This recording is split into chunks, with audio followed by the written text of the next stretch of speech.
These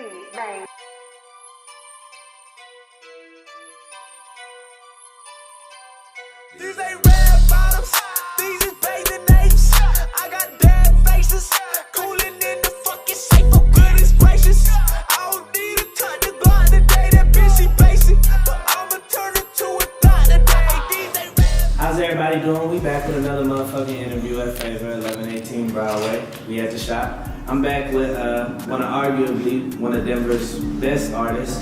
Ransteez. What's going on, Good, my dog. How you doing? Not too bad.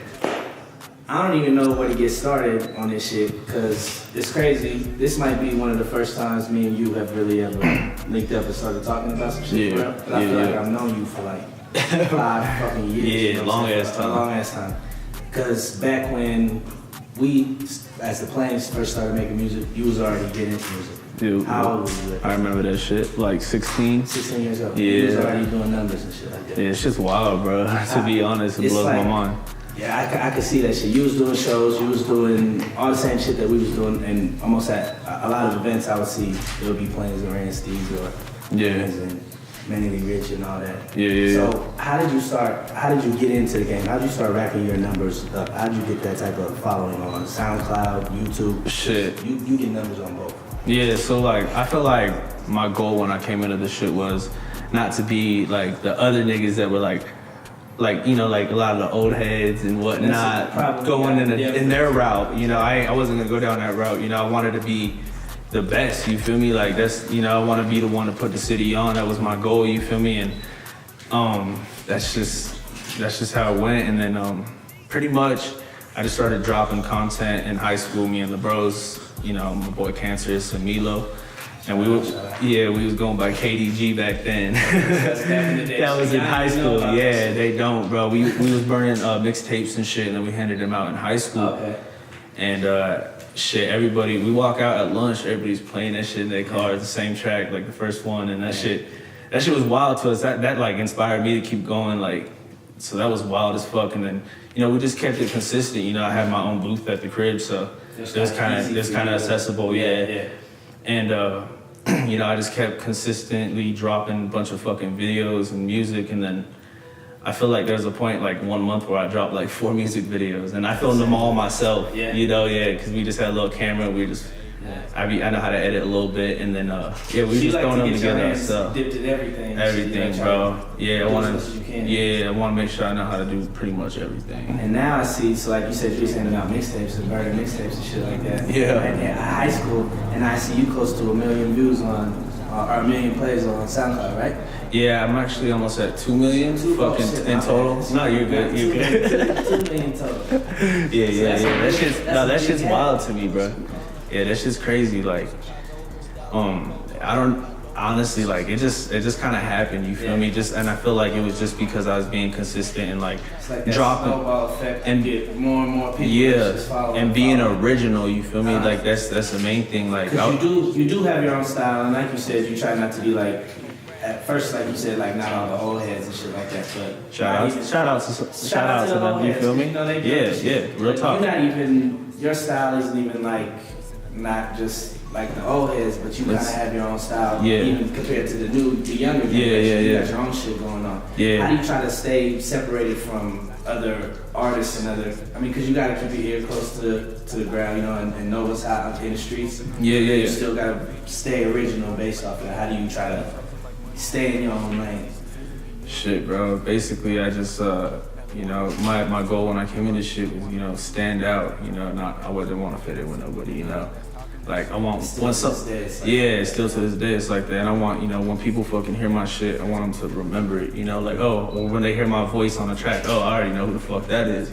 You know what I mean? And you know, I just like my biggest influence, I mean, you wouldn't even be able to tell my influence through my music, to be honest. Who are your biggest influences? You got like top 5? I mean, not really a top 5, but like a lot of shit I grew up on was like that Dirty South shit from like Zero, fucking Mr. Pookie, like Slim Thug, all that shit, bro. Yeah, bro, all that down south shit, and I mean when I started rapping too, a lot of the South Florida shit.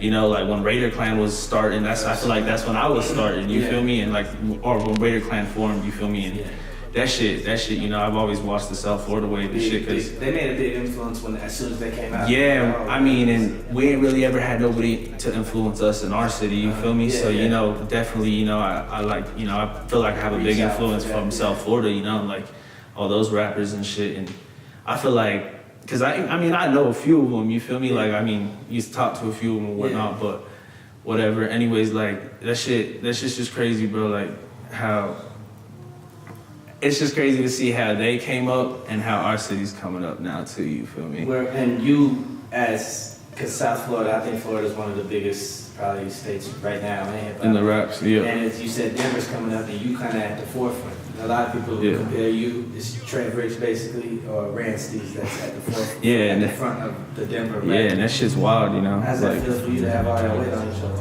That shit, honestly, I mean, it's crazy, bro, because I feel kind of like jaded to it because I'm hungry as fuck still. Yeah.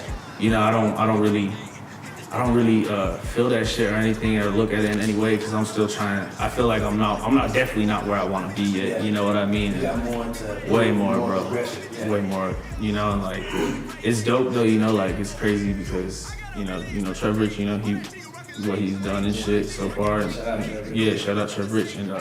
It's just crazy to see that shit because, you know, people, like you said, people be comparing me to comparisons, you know. That shit wild, but yeah, bro, definitely a lot of the shit inspires me now to like keep going more and more because I see the progression in myself, you feel me? It's cool as fuck. You always gotta progress. Yeah, for sure. So let's talk about a fucking Ransteez show. I know that shit be getting crazy. I've been to a couple.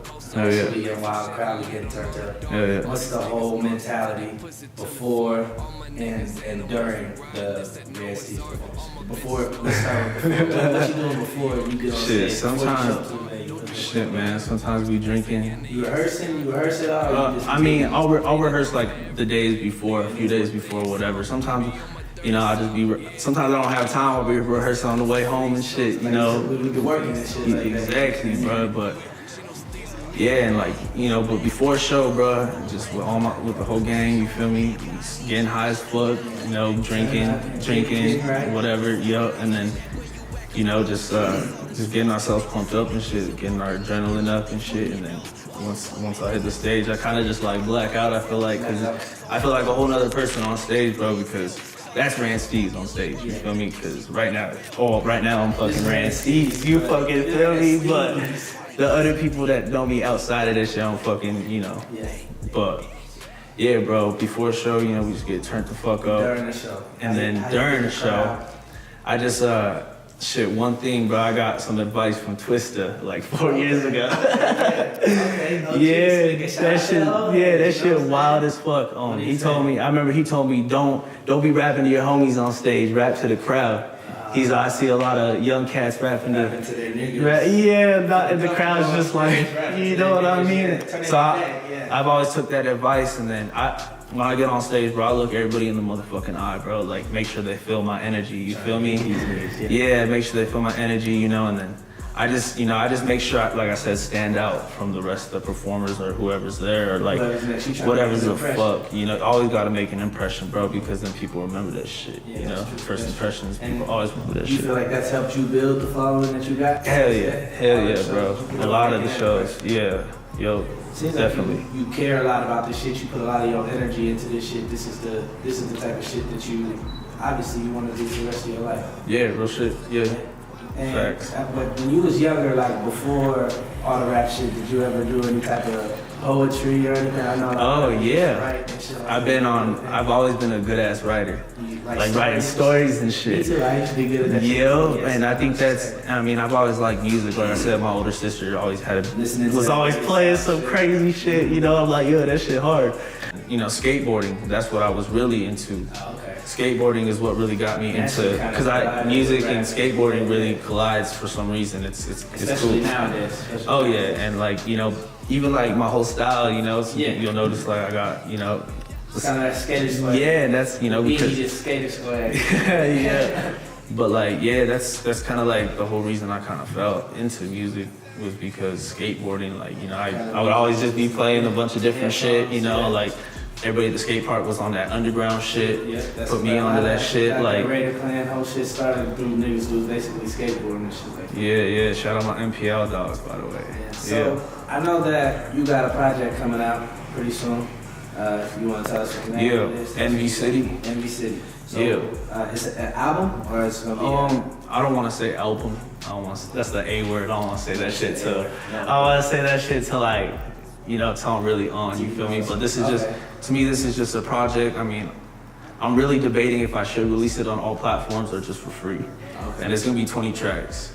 Yeah, so I'm really. Drop a project with that many tracks. Yeah, bro. I'm really trying to make some like 20 fucking bangers on that shit, you know, just. What's the idea behind the whole album? Do you have like a versatility. Okay. Just showing all your different skills. Just showing every style basically that I could do, you know, because everybody kind of tries to box me in with, oh, you're a druggy rapper, or you're this, you're that, you know what I mean? Like, and that shit. I mean, because I be peeping it, I see everything, you feel me? I be peeping everything, you know, but that shit, you know, I definitely want to just, like you said, I feel like I got something to prove, I guess you could say. So every track on this 20 track album gonna be different? Yeah, you're not gonna feel like you listen to the same Steez or the same Damn, song. it's the same nigga on this shit. Yeah, facts, bro. Okay, yeah. And then we also got an upcoming show. Oh yeah. Yeah, we got Chapo coming up. Shout out Favor. Got my boy JT on the lineup as well. Yeah. We getting litty in that bitch. We're gonna be bitch. seeing them Ransteez performances with this nigga Blackout on stage. So I'm gonna see my nigga Blackout come through. Yeah, we jumping in the crowd and everything. Wildin' out. My nigga, Ransteez, I appreciate you coming through today to the shop, man. 1118 Broadway, we got another one. You know what I'm saying? Thank y'all for coming through. Yeah.